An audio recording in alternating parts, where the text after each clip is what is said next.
Do your weapon builds and or loadouts feel like straight doodle cream in Black Ops 6 and Warzone?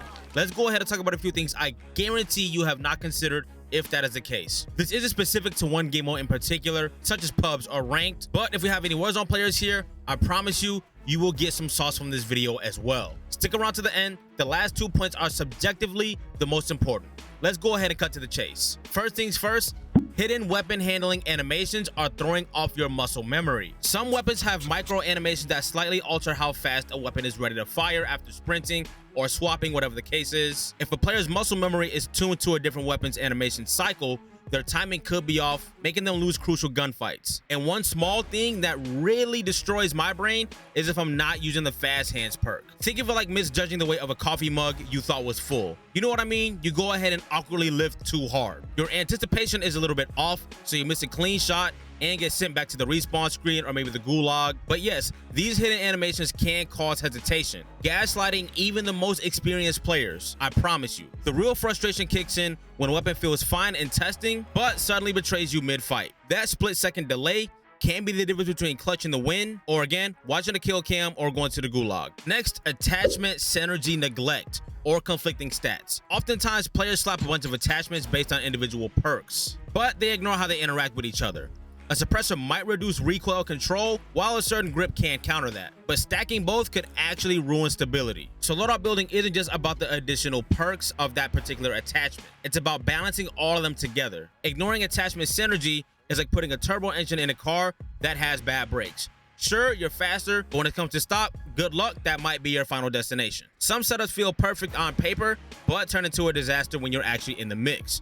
One attachment might counteract the exact improvement another was supposed to bring, leaving you with a weapon that feels completely unpredictable. So definitely consider this when you are building weapons. Next, this is one of my favorite ones, automantling interfering with shot timing. If a player is using a loadout designed for aggressive close quarters play, but has automantle enabled, they could involuntarily mantle objects mid-fight. And maybe I'm projecting here. I get smoked mantling a lot. And not only does it mess your timing up, it definitely throws off your aim, costing you gunfights. I don't know if we have any 2K players here. I used to love playing 2K, but imagine lunging for a pass in 2K only to accidentally vault over a bench. Sometimes those weird animations that you don't proactively make happen can cost you. And this can betray players at the worst moments. 1v1s in search and destroy, 1v1s in control, sometimes forcing you into an unintended parkour showcase when all they wanted to do was land a clean shot. The worst part is you don't even realize what's happening until the replay shows you mantling like an action hero instead of firing your weapon. I guess sometimes the game decides you're in a climbing competition when all you wanted to do was win a gunfight. Now, this one is hella underrated. Mismatch bullet velocity for playstyle. Some weapons might have varying bullet velocities based on ammo type or barrel attachments.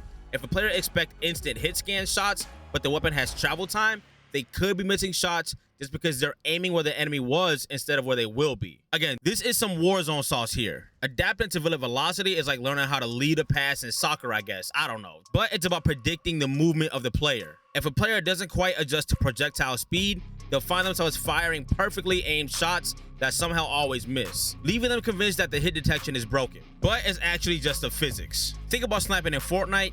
You definitely have to be skilled to snipe in Fortnite, in my opinion, but I think things are a little more extreme over there, and I'm using snipers in this example just as an extreme. This can be the case for ARs as well, and definitely LMGs if you're using them in Warzone. Snipers and long-range weapons take the biggest hit here. What felt automatic with one rifle suddenly becomes a guessing game with another. The difference between landing a shot and completely shooting win might just be a few milliseconds of awareness. Next, subconscious over-reliance on aim assist. Some weapons or sight attachments interact differently with aim assist. If a player unknowingly relies too much on aim assist for his micro adjustments, switching to a loadout with weaker aim assist parameters could make their shot feel off without them realizing why. Aim assist isn't a crutch, it's a tool. But when a player gets too comfortable, switching loadouts can feel like being thrown into a training exercise with no guidance.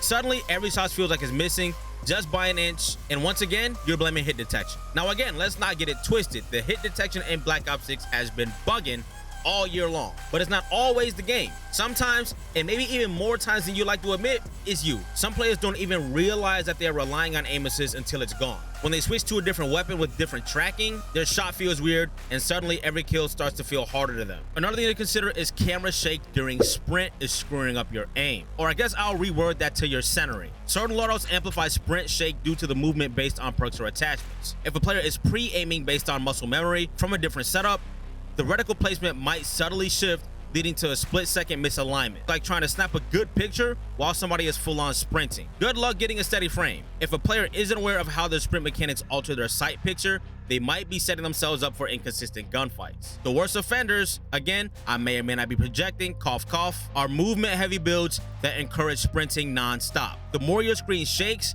the harder it is to land pre-aimed shots perfectly. Now this one, super underrated but super important, especially for the Warzone folks. Poor peripheral enemy awareness due to sight choice. Some sights or scopes limit a player's field of view more than others. If they're used to seeing enemies from the corner of their vision with one setup, switching to a bulky optic might cause them to miss subtle movement cues they normally react to. Ever worn sunglasses that were a little too dark? Then you suddenly lost track of where you put your keys?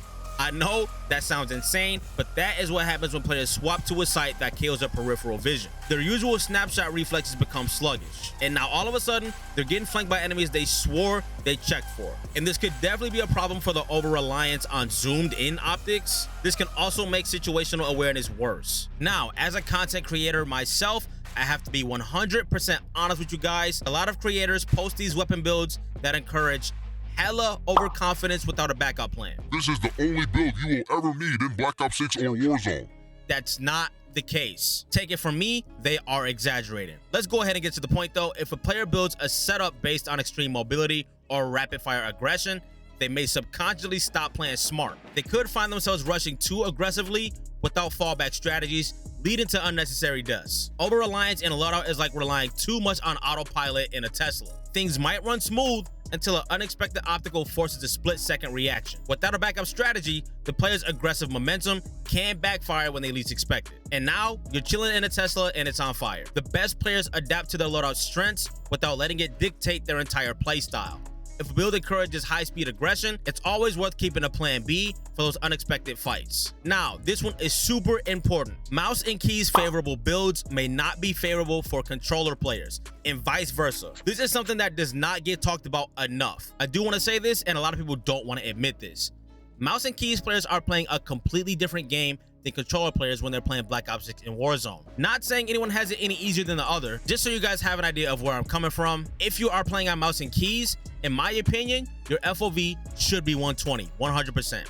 And if you are a controller player, you should be playing on 110, the highest. Again, just my personal opinion after giving both a try on Black Ops 6. Also, this game in particular, when it comes to Omni movement, it just makes more sense for a left stick and not WASD. Now, I don't have anything against the K-BAM community whatsoever. I run with plenty of keyboard and mouse players. I don't care what input my teammates are using or what input my enemies are using at all. But the next comment I'm about to make, this isn't about all K-BAM players. This is about the K-BAM crybabies. So if you're not a K-BAM crybaby, you're all good. Now, before any crybabies from the keyboard and mouse community get in the comment section saying, "Oh, controller players have such an advantage, bro, blah, blah, blah. Aim assist this, aim assist that." Yes, we get it, and we can beat the aim assist argument into the ground until we're all blue in the face. But you guys have significantly less latency. Even with overclocked controllers and keys, folks still have the best latency. But to get onto the point here, some weapon builds are more conducive to mouse and keys players, and other weapon builds are conducive to controller players. So let's say if you're getting build advice from a buddy or a content creator, heavily consider what input they are using. I literally know people that love the weapon builds that I put them on controller, and that same player went ahead to try that same build on mouse and keys, and it's not as effective.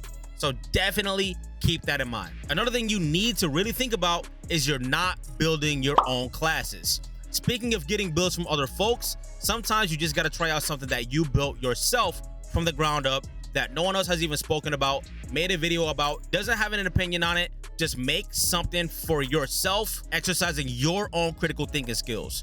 Now, some attachments are more effective than others, 100%. If you need a blueprint or something from someone else, by all means, use it. But let's say if you want to go ahead and add a little bit more recoil control to your weapon, instead of the Ranger foregrip, swap it out for the vertical foregrip.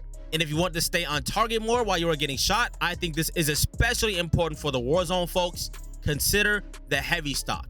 Again, those are just a couple of examples, but we should all seriously stop just brainlessly copying weapon builds from other people, no matter how much influence they have. Anything to add, do not hesitate to drop your points down in the comment section, and check out these 2 videos right here. You will get even more sauce as far as getting your aim back on track after the latest update in Black Ops 6, and 10 things you should never do if you want more SR and Black Ops 6 rank play. Catch you on the next one.